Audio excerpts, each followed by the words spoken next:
Salut! Est-ce que ça sert vraiment d'apprendre des milliers de plans? Vite appris, vite joué et vite oublié. Dans un premier temps, cela peut vous donner des clés de compréhension, mais à long terme, ça va vite être une perte de temps si vous ne savez pas comment les exploiter.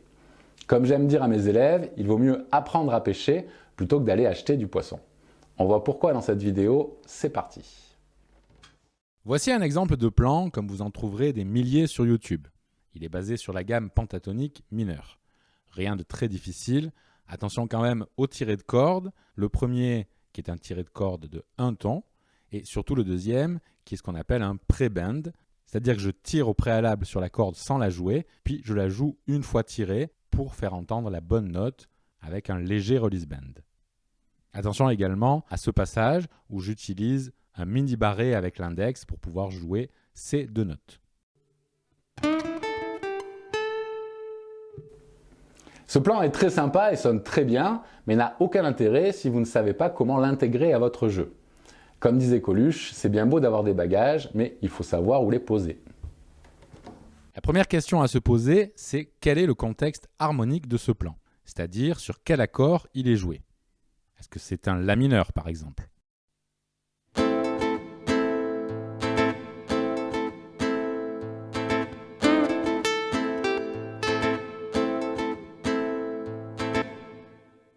Ou peut-être un Do majeur?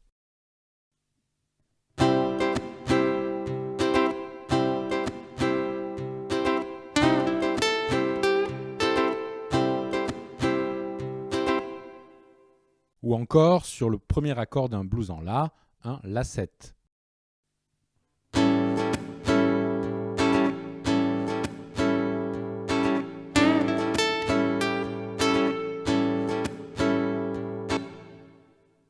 À moins que ce soit sur le deuxième accord de ce blues, un Ré7.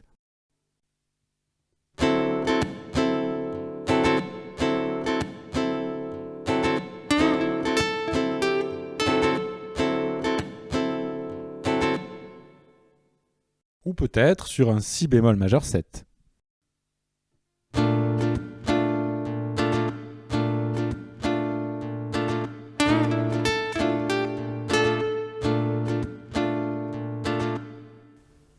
Comme vous avez pu voir, à chaque fois le plan marche, mais sonne différemment. Le contexte harmonique est donc primordial, mais on peut également réfléchir à son placement rythmique.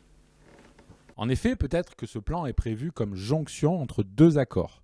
Si je décale son placement rythmique, en commençant le plan sur le deuxième temps de la mesure par exemple, il peut démarrer sur un accord de La mineur 7 et finir sur un Fa majeur 7.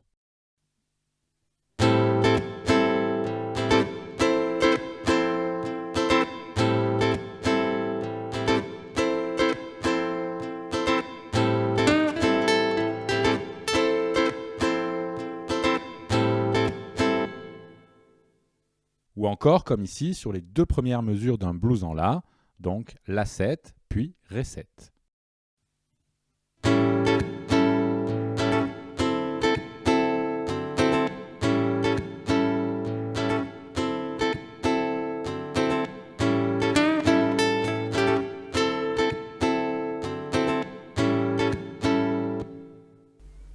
Vous l'avez compris, un plan est très abstrait si l'on ne connaît ni son contexte harmonique, ni son placement rythmique.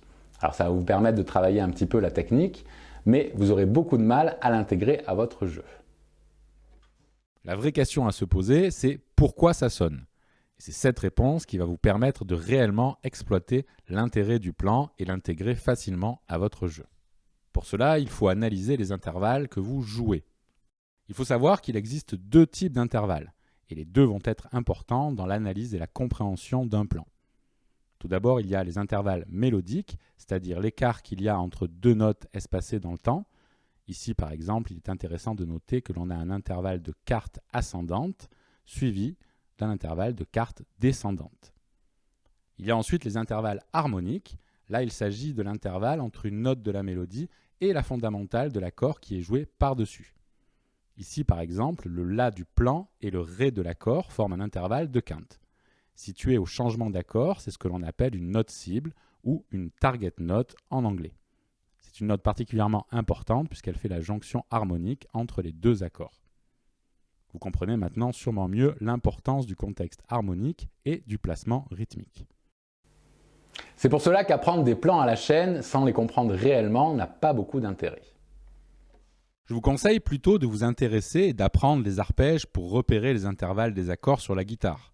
C'est plus fastidieux mais beaucoup plus efficace à long terme. Vous pouvez également vous intéresser et comprendre qu'est-ce qu'une target note, ou encore qu'est-ce qu'un motif et comment le développer.